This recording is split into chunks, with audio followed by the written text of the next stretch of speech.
Tenant place à la parole. Et on va prêcher, on va enseigner la parole. Je vous invite à vous lever afin qu'on puisse lire ensemble, faire cette belle, longue et agréable lecture à la gloire du Seigneur, localisée au psaume 56 aujourd'hui, à partir du verset 2.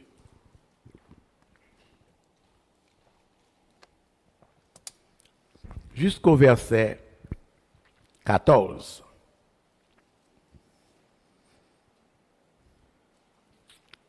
Si vous êtes prêts, on va lire ensemble. Aie pitié de moi, ô Dieu, car des hommes me harcèlent. Tout le jour, ils me font la guerre, ils me tourmentent. Tout le jour, mes adversaires me harcèlent. Ils sont nombreux, ils me font la guerre comme des hautains. Quand je suis dans la crainte, en toi je me confie. Je me glorifierai en Dieu, en sa parole. Je me confie en Dieu, je ne crains rien. Que peuvent me faire des hommes? Sans cesse, ils portent atteinte à mes droits. Ils n'ont à mon égard que de mauvaises pensées. Ils complotent, ils épient, ils observent mes traces parce qu'ils en veulent à ma vie. C'est par l'iniquité qu'ils espèrent échapper. Dans ta colère, ô Dieu, précipite les peuples. Tu comptes les pas de ma vie errante. Recueille mes larmes dans ton outre. Ne sont-elles pas inscrites dans ton livre? Mes ennemis reculent au jour où je crie. Je sais que Dieu est pour moi. Je me glorifierai en Dieu, en sa parole. Je me glorifierai en l'Éternel, en sa parole. Je me confie en Dieu, je ne crains rien. Que peuvent me faire des hommes? Ô Dieu, je dois accomplir les vœux que je t'ai faits. Je t'offrirai des sacrifices d'actions de grâce, car tu as délivré mon âme de la mort. Tu as garanti mes pieds de la chute, afin que je marche devant Dieu à la lumière des vivants. Laisse le Seigneur bénir sa parole pour la plus parfaite guérison commune de nos âmes, frères et sœurs. Veuillez vous rasseoir, peuple du Seigneur.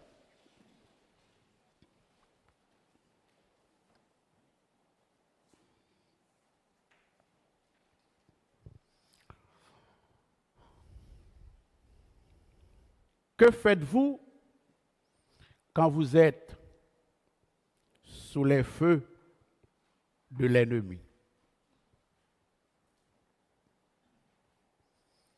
Que faites-vous quand vous êtes sous les feux de l'ennemi?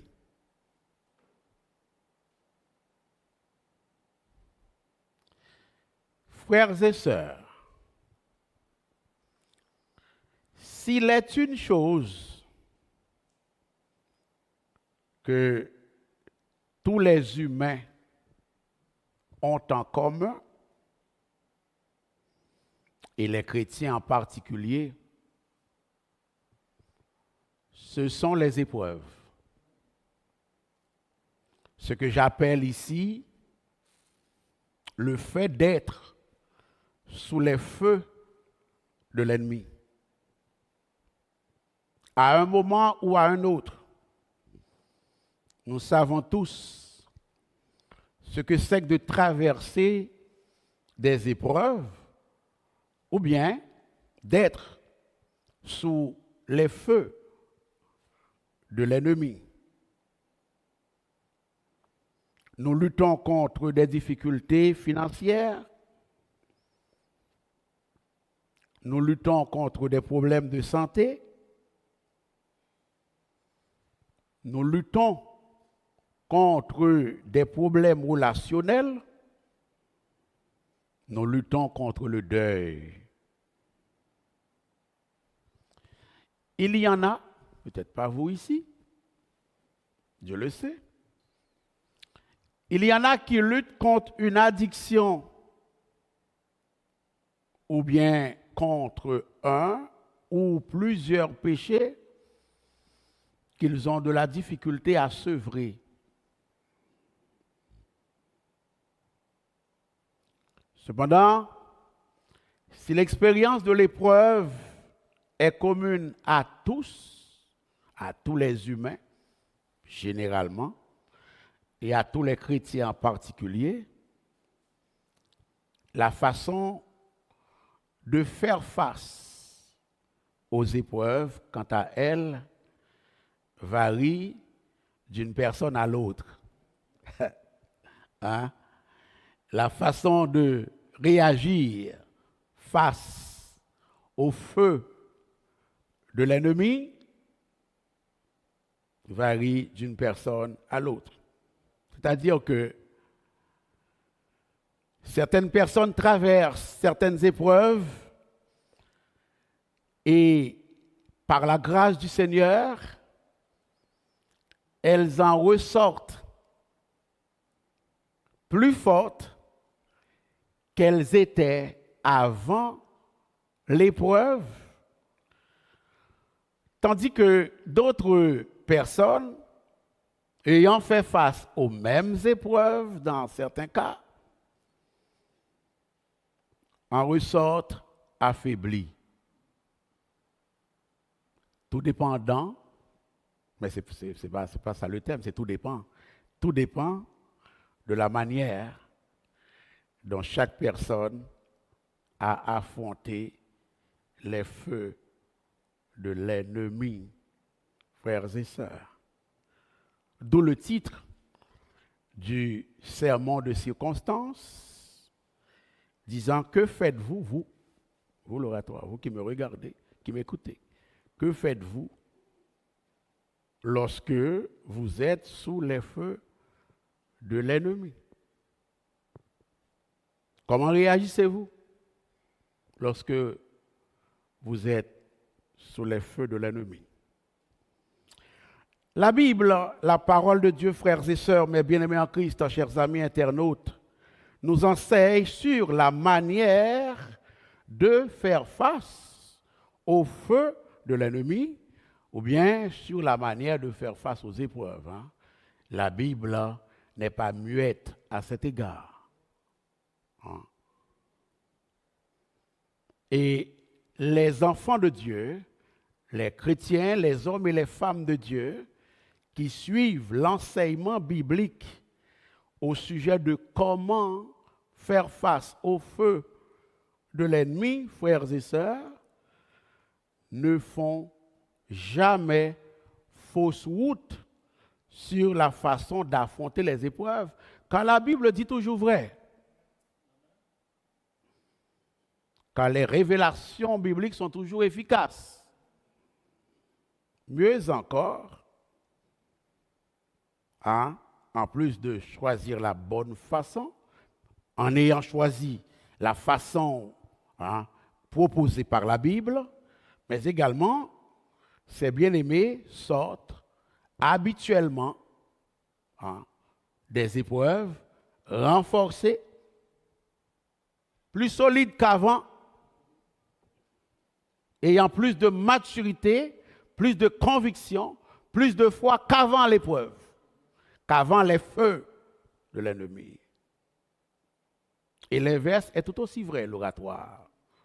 C'est-à-dire que les chrétiens qui ne suivent pas l'enseignement biblique sur la manière d'affronter les feux de l'ennemi, eux, en ressortent affaiblis.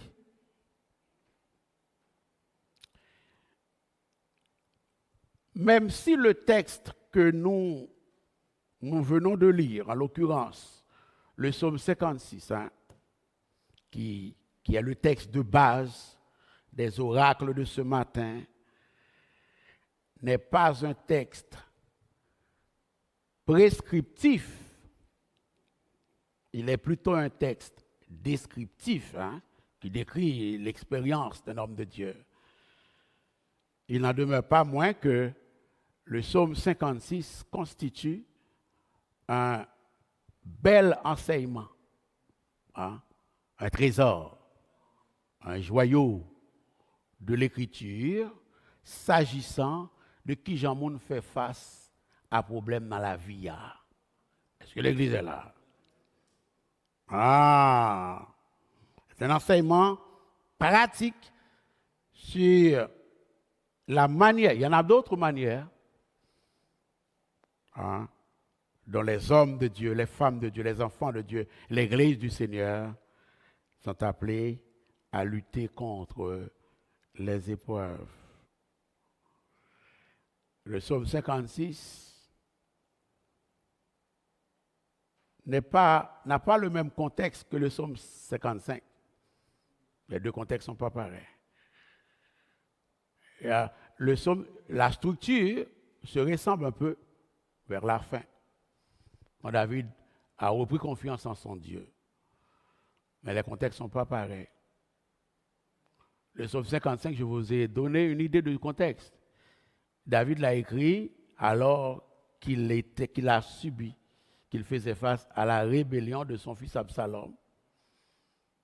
Et un facteur aggravant était que son meilleur ami, son ami intime, Ahitophel ou Achitophel, appelez-le comme vous voulez, s'est joint à la rébellion d'Absalom.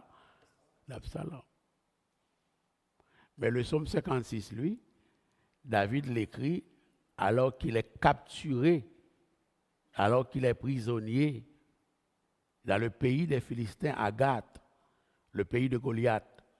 Ça va? C'est la circonstance. Poursuivi par Saül, il est allé se réfugier à Gath, apparemment pour s'assurer que Saül ne pourra plus jamais porter la main sur lui, parce que Saül est l'ennemi des Philistins. Et c'est alors qu'il est emprisonné qu'il va rédiger ce psaume. Je vous ai déjà dit que le psaume 34 fait aussi partie de ce contexte. J'ai enseigné sur le psaume 34. David a rédigé le psaume 34. Après sa libération de Gath, il va retourner dans la caverne d'Adoulam, l'a regardé en arrière, l'a fait vision côté le sorti, et puis il rédigeait le psaume 34 où il dit « Je bénirai l'Éternel en tout, et sa louange sera toujours. » C'est-à-dire que le psaume 34, c'est le psaume d'après la crise, d'après la tempête, d'après les feux, d'après les orages. Et le psaume 56, c'est le psaume d'avant la tempête, dans la crise elle-même. Est-ce que l'exemple est là? Et ces deux psaumes ont un lien de parenté là. Ok, alors refermons la parenthèse.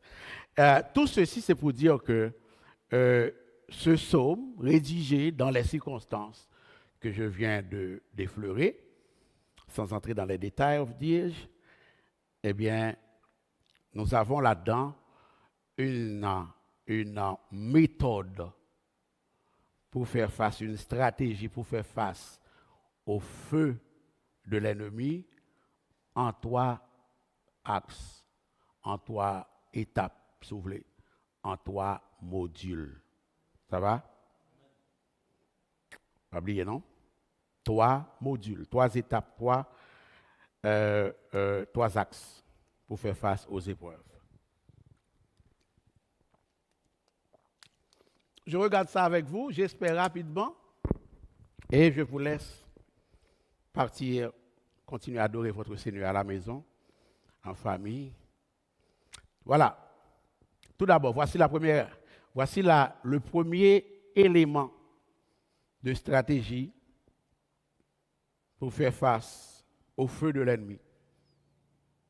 Je ne sais pas comment on fait, ça on fait, mais ça, la comparaison fait li, agent l'écriture dit pour faire, ça va? Nous devons affronter les feux de l'ennemi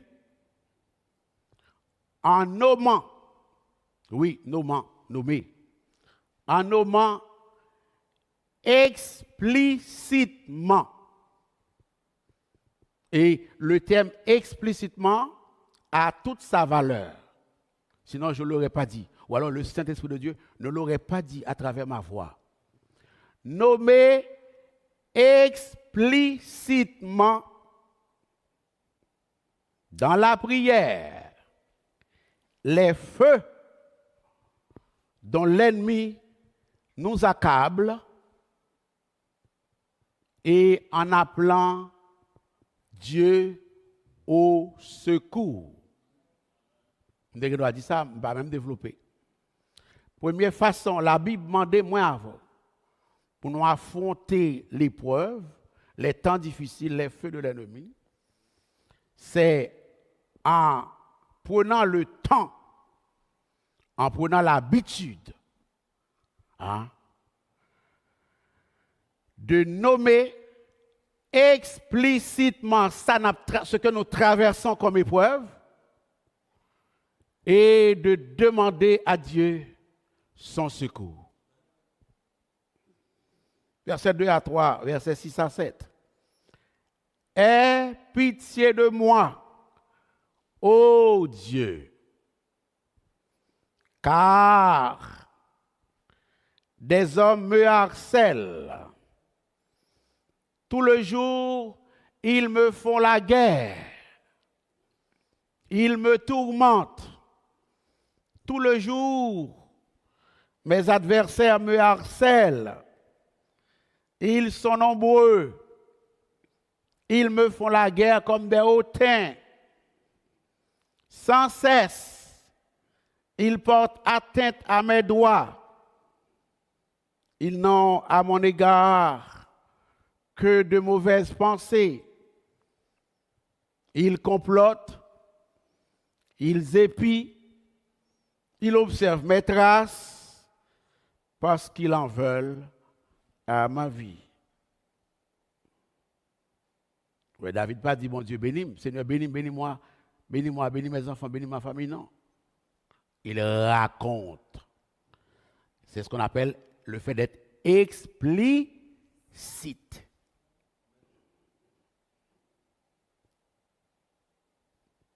David implore le secours de l'Éternel pour solutionner ses épreuves. Nous avons ici un appel urgent. Nous avons ici un appel pressant au secours de Dieu, à l'aide du divin protecteur de la part du psalmiste. David ne se formalise pas, frères et sœurs. David ne tourne pas autour du pot.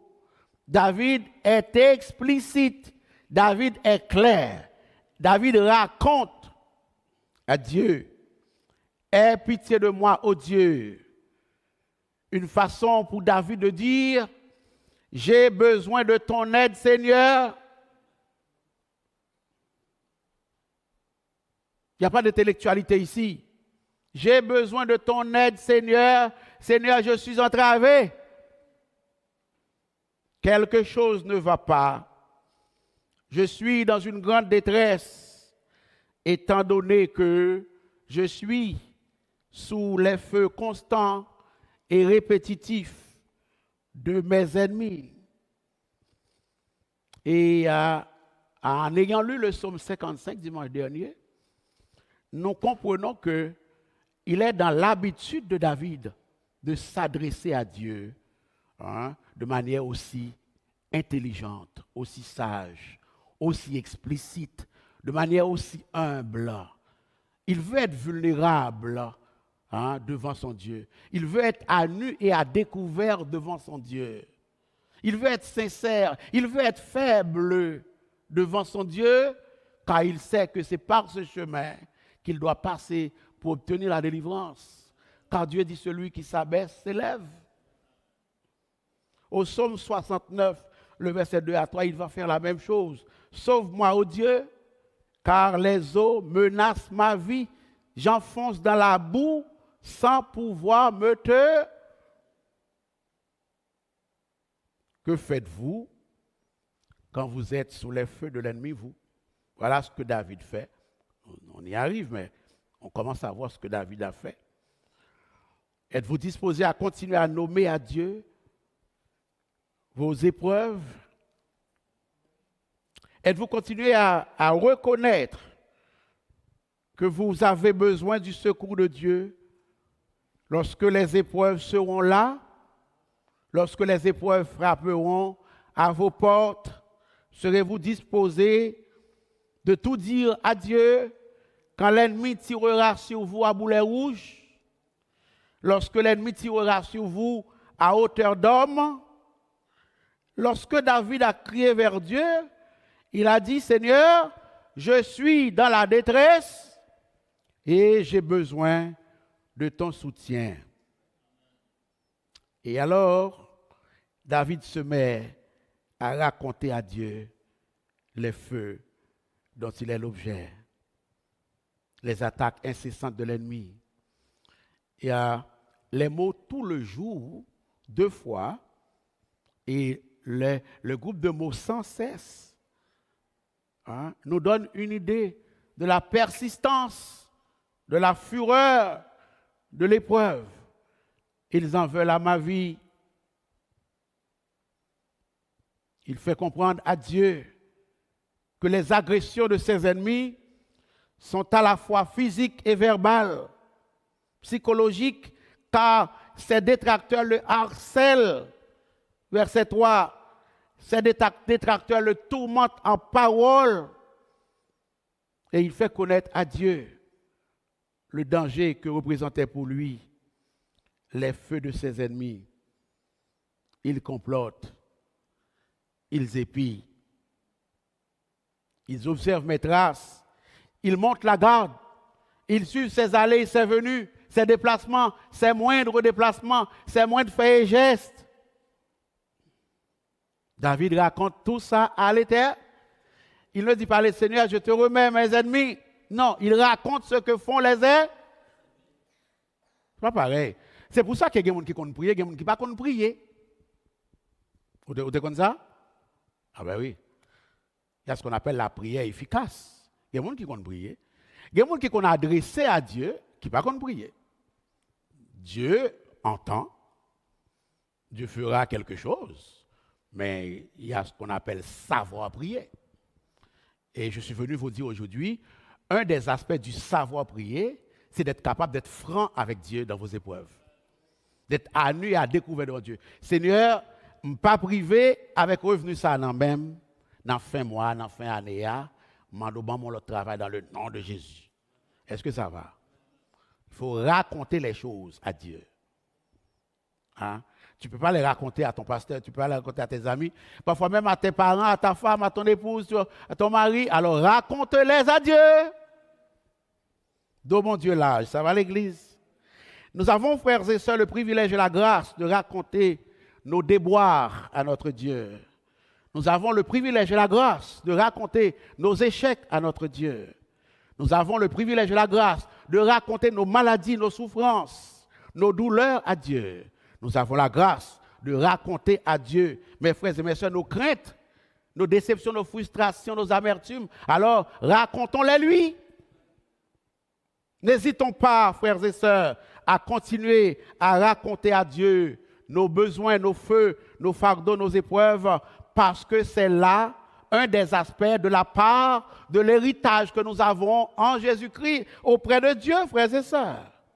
Soyons assez humbles pour continuer à dévoiler devant Dieu les feux de l'ennemi qui nous tracasse.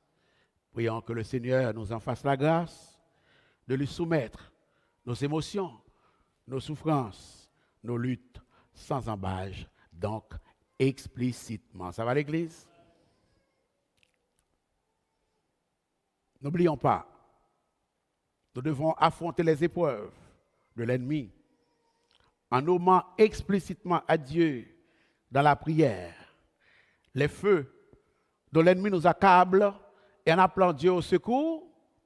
Mais il n'y a pas que cela l'oratoire, peuple du Seigneur, chers amis internautes. Nous devons également affronter les feux de l'ennemi en reconnaissant que Dieu est digne de confiance et en prenant la résolution de continuer de lui faire confiance. C'est pas pareil, non, là?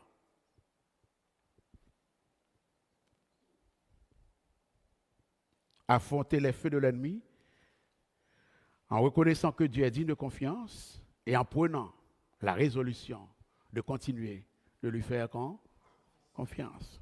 Verset 4 à 5, verset 9 à 10b, pour condenser. Quand je suis dans la crainte, en toi je me gloire à Dieu. Je me glorifierai en Dieu, en sa parole. Je me confie en Dieu, je ne crains rien. Que peuvent me faire des hommes? Que peuvent me faire la maladie? Que peuvent me faire la vie chère, l'inflation? Que peuvent me faire le péché? Que peuvent me faire la chair? Que peut me faire le monde? Que peut me faire le diable? Car si Dieu est pour moi, qui sera contre moi? David est confiant que Dieu connaît ses épreuves. Il dit au verset 9a, tu comptes les pas de ma vie errante. Vous comprenez ça veut dire? Tu comptes les pas de ma vie errante. Ah, je vous ai évoqué le contexte du psaume. Il est un fugitif, c'est un fugitif qui parle. C'est quelqu'un qui est en fuite qui parle. Alors il est un errant. Et il dit, dans sa fuite, il quittait Kaïmadam, il quittait Zamini, il quittait Palais. Hein? Et puis, David est convaincu, hein, reconnaissant que Dieu est digne de confiance. Je suis là. Il reconnaît que Dieu est digne de confiance en soulignant, en étant sûr et certain que Dieu compte ses pas alors qu'il suit Saül. Ça va, frères et sœurs? Ah, c'est un homme qui a perdu sa femme, ses contacts, sa position, et qui croit que Dieu compte les pas de sa vie errante. Je sais, verset 10, B, je sais que Dieu est pour moi. Voilà ce que votre pasteur appelle, eh bien, reconnaître que Dieu est digne de confiance. Il est confiant que Dieu connaît ses épreuves. David est confiant que Dieu tient compte de ce qu'il vit, de ce qu'il traverse, de ce qu'il connaît, de ce qu'il endure. Gloire à notre Dieu. Il compte les pas de notre vie. C'est l'équivalent de « il compte les cheveux de notre tête ». Cela souligne, frères et sœurs, la souveraineté de Dieu qui contrôle notre vie et qui contrôle toutes choses autour de nous. C'est une autre façon de dire que nous sommes sous le regard constant de notre Dieu. Alors, rien est en train de dire David, ne peut nous arriver de mal sans la permission de Dieu. Et donc, Dieu peut faire concourir toutes choses au bien de ceux qui l'aiment. David, par là, reconnaît que Dieu est digne de confiance. David sait que Dieu ne lui a pas promis de lui épargner tous les feux de l'ennemi. Mais une chose est sûre et certaine, c'est à savoir que Dieu serait avec lui pour l'aider à surmonter les feux de l'ennemi. Gloire à Dieu. Ainsi, le psalmiste répète, vous l'avez vu, par 2 fois plutôt qu'une, sa résolution. Deuxième aspect du deuxième point. Deuxième aspect du deuxième point, sachant que Dieu est digne de confiance. Pour les raisons qu'il a évoquées, qu'on a regardées ensemble, et là, le psalmiste va affirmer sa résolution ferme et inébranlable de continuer à marcher avec le Seigneur en toute confiance, frères et sœurs. Gloire à notre Dieu. Gloire à Dieu. En Dieu, je me confie. Je ne crains rien que peuvent me faire des hommes. Verset 5. David sait que l'Éternel, dont il est le serviteur, est plus fort. Il est plus sage. Il est plus grand que tous ses ennemis réunis ensemble, frères et sœurs.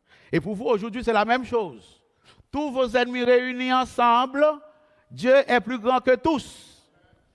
Alors, au milieu des feux de vos ennemis, de l'ennemi, réalise avec David que vous n'avez pas à craindre les hommes mortels Vous n'avez pas à craindre la maladie. Vous n'avez pas à craindre quoi que ce soit de problématique parce que votre Dieu est plus grand que tout cela, frères et sœurs.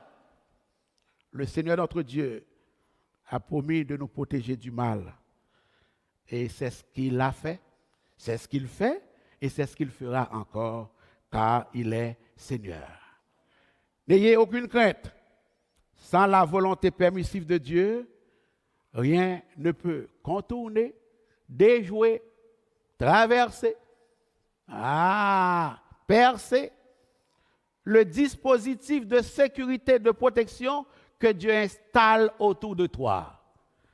Rien ne peut déjouer, traverser, perforer le dispositif de protection et de sécurité que Dieu met autour de toi, parce que la parole de Dieu nous dit, l'ange de l'Éternel campe autour de ceux qui le craignent et les arrache au... Gloire à Dieu. Alors, comme David, nous pouvons continuer ce matin à faire confiance sans crainte au Seigneur, car il est avec nous. Le psaume 56, frères et sœurs, nous enseigne que la peur regarde aux problèmes, mais la foi regarde aux promesses. La peur regarde aux circonstances, mais la foi regarde aux promesses. Ainsi, lorsque les feux de l'ennemi vous assaillent, ne saturez pas votre esprit des mensonges de l'ennemi.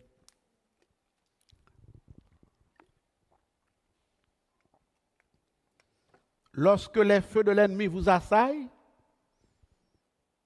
ne saturez pas votre esprit des mensonges de l'ennemi.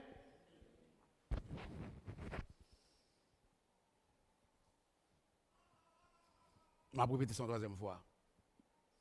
Lorsque les feux de l'ennemi vous assaillent, ne vous saturez pas l'esprit des mensonges de l'ennemi de grâce. Tu vas mourir. L'ennemi qui vous dit ça. Dans nos voix qui dit, m'a mourir. Mais vous allez mourir un jour, mais ce n'est pas la voix de l'ennemi qui vous convainc que vous allez mourir. C'est fini pour toi. C'est fini pour ta famille. Tu vas échouer. C'est fini pour ton ministère. C'est fini de ta santé. C'est fini de tes finances. C'est fini de ta carrière. Ne l'écoutez pas de grâce. Ça va? Au milieu des feux de l'ennemi, frères et sœurs, nourrissons notre âme. Saturons notre âme des promesses de Dieu. Que les promesses de Dieu remplacent les mensonges de l'ennemi dans nos esprits. Est-ce que l'Église est là?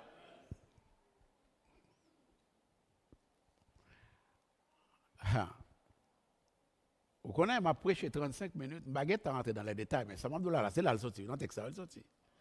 Et dans le texte, il sorti. Parlons à notre âme en disant à notre âme, mes yeux voient le manque, mais la parole de Dieu me dit que mon Dieu pourvoira tous mes besoins.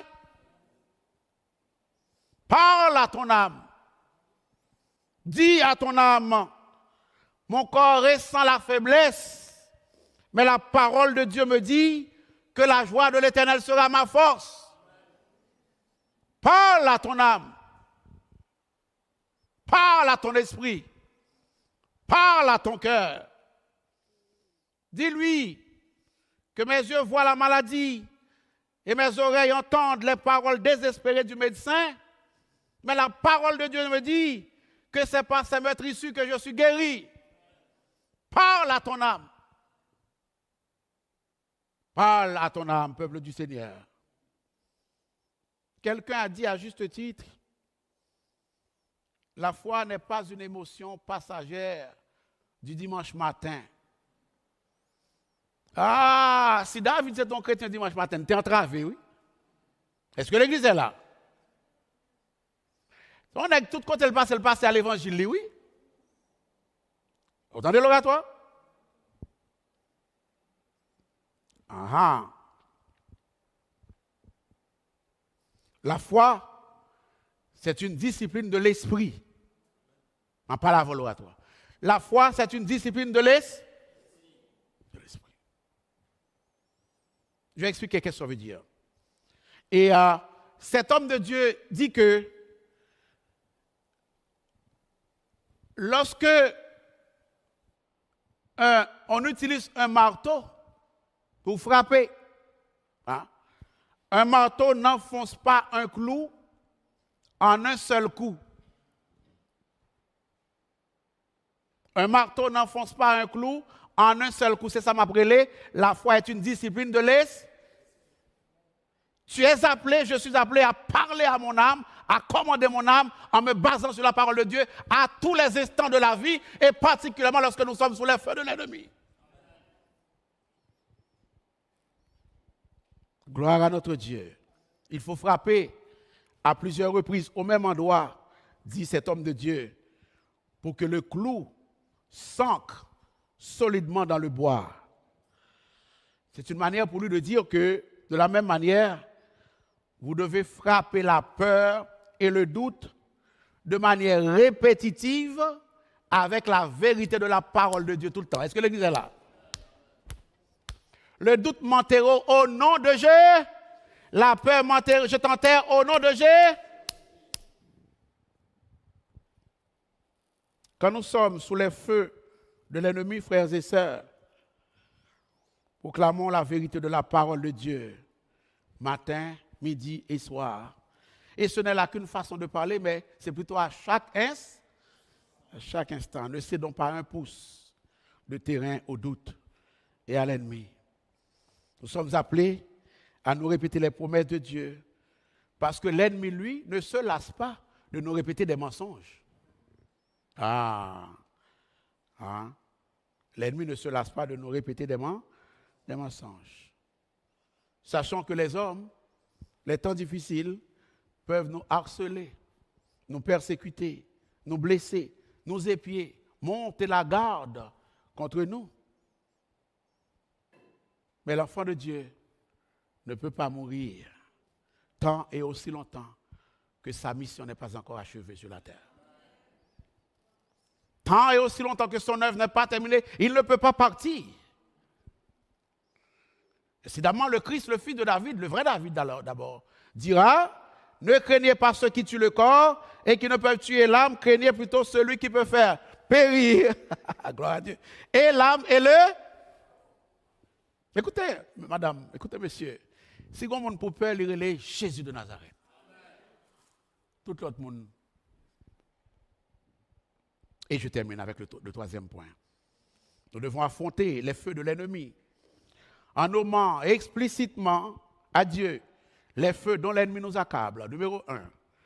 Numéro 2, et appeler à Dieu, et en appeler au secours divin.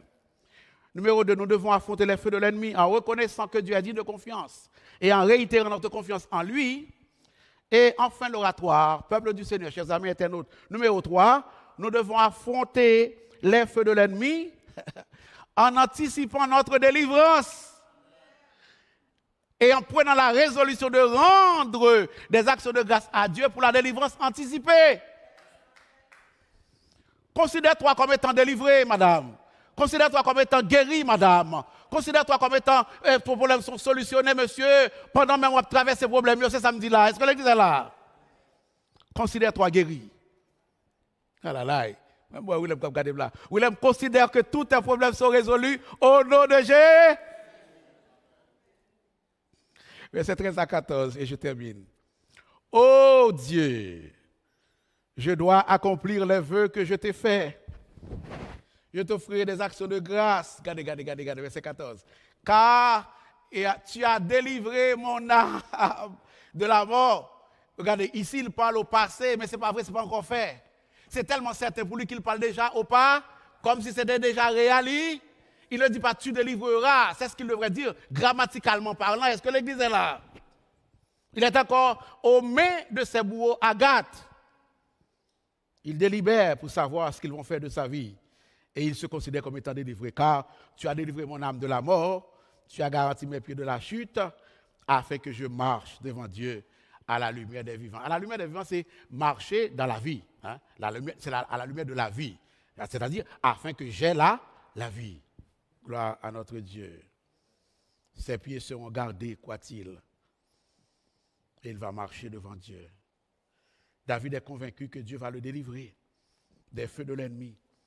Et alors il promet à Dieu de lui rendre des actions de grâce.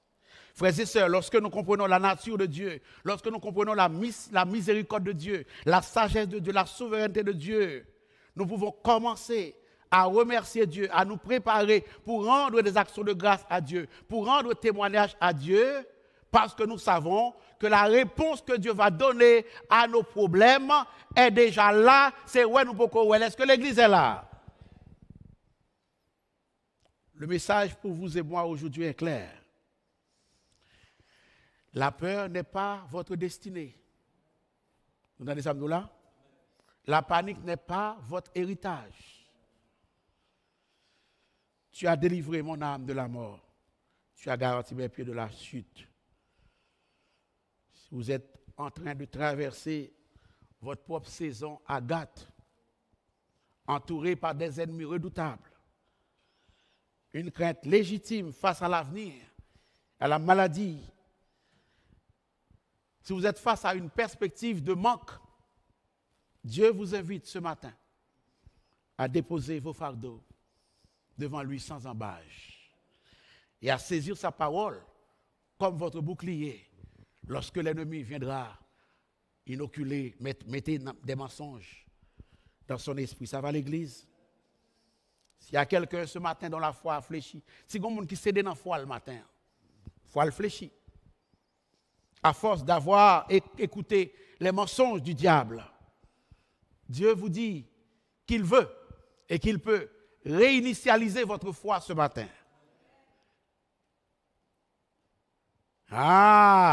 Mais pour ce faire, vous devez lâcher prise. Ça va? Vous devez lâcher prise. Que faire sur les feux de l'ennemi? Nous devons,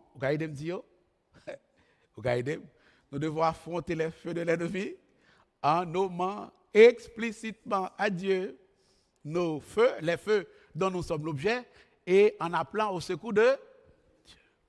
Deuxième bagaille, deuxième façon qu'on fait face à l'épreuve, c'est de reconnaître que Dieu est digne de confiance et de prendre la résolution de continuer à lui faire grand. Et troisième façon, chrétien fait face à l'épreuve, c'est qui bagaille? C'est quoi? Regardez. Ok, je vous fais grâce. Si mes frères, il s'agit d'anticiper sa délivrance et de se préparer à rendre grâce à Dieu pour la délivrance anticipée. La Dieu. Et si il y a un monde, s'il y a quelqu'un parmi nous qui peut accepter Christ comme sauveur personnel ou t'avez capable de gagner ce genre de stratégie, ce genre de soutien, ce genre de support pour faire face à l'épreuve de la vie. Parce que ça qui dit là, c'est pour chrétiens que là. Le monde qui croit que Jésus mourit, il est ressuscité, Jésus c'est sauveur, c'est Seigneur. Nous entendez ça là? Parce qu'il est question de appeler Dieu au secours. C'est petit bon Dieu qui a appelé Dieu au secours. Nous entendez ça là? C'est petit bon Dieu qui a appelé Dieu au secours. Monde qui pas converti, carrelé bon Dieu au secours. C'est seulement le secours pour la vie éternelle, pour le salut, pour la victoire sur le péché. C'est là ça fin fait que tout le monde carrelé bon Dieu au secours. Est-ce que l'Église est là? Alors c'est le temps aussi. On veut continuer à vous parler davantage de Dieu, de sa parole, de comment faire et pour que Dieu continue capable une source d'espoir pour vous-même, une source de joie pour vous-même, lorsque vous va accepter Christ comme sauveur personnel. Si c'est ça que vous voulez faire, nous là, on doit adresser avec nous, parler avec nous et puis on peut aider cheminer dans ce sens-là. Eh bien, la chaleur se poursuit. Par contre, combien de minutes je prends là, mais ouais, excusez-moi. Hein. Soyez bénis.